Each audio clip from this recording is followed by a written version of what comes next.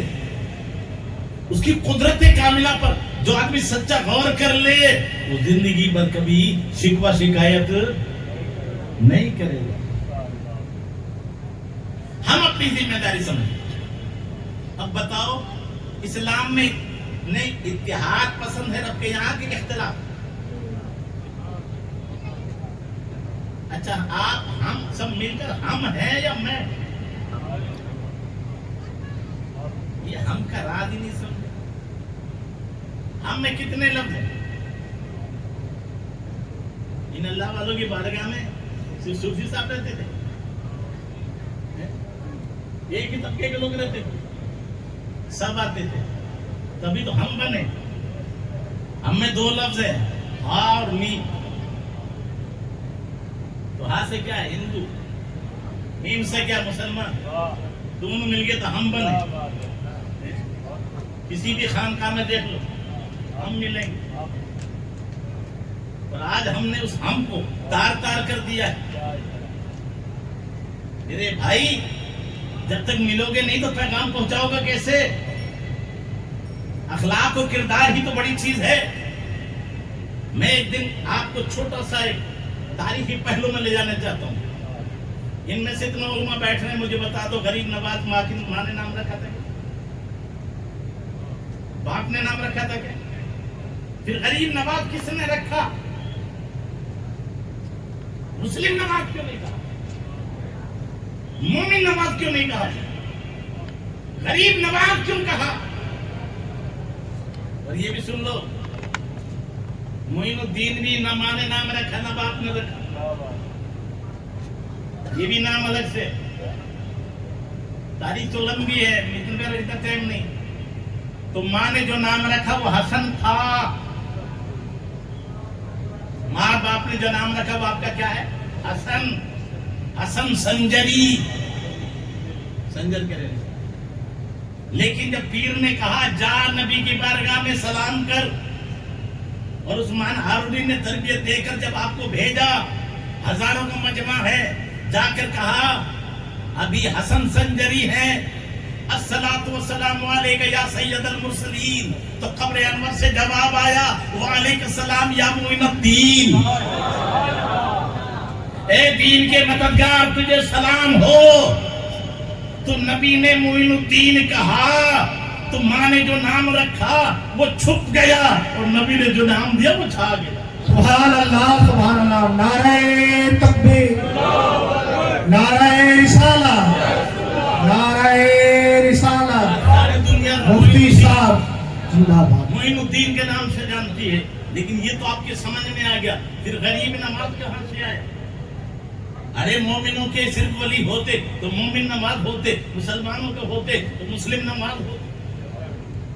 لیکن پیغام دیا وہ یہ غلط فہمی چھوڑ دو، یہاں تو امیر غریب نہیں دیکھا جاتا، یہاں دولت سے متاثر نہیں ہوا جاتا۔ وہ معین الدین جو ہمیشہ رب کی یاد میں مصروف رہے، ایک غریب غیر مسلم آیا۔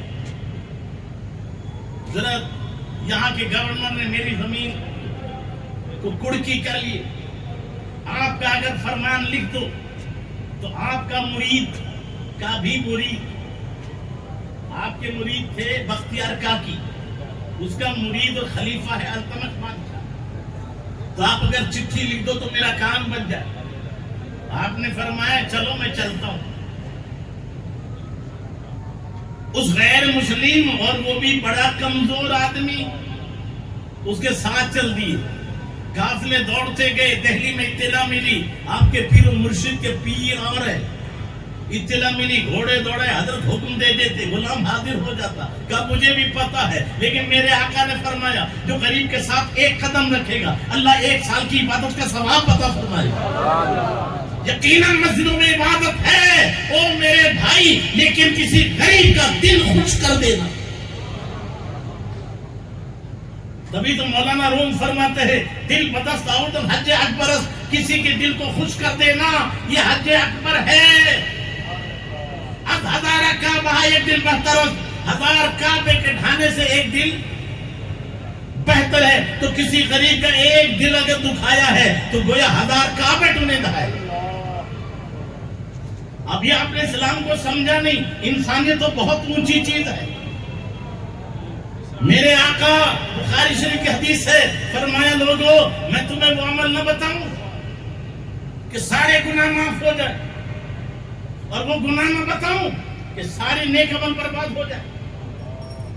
اب ایک گناہ کی بنا پر نیکیاں برباد، اتنا بڑا گناہ ہے وہ. اور ایک نیکی ساری برائیاں برباد، تو کتنی بڑی نیکی. عرض کیا حضور ارشاد کرم فرمائیے.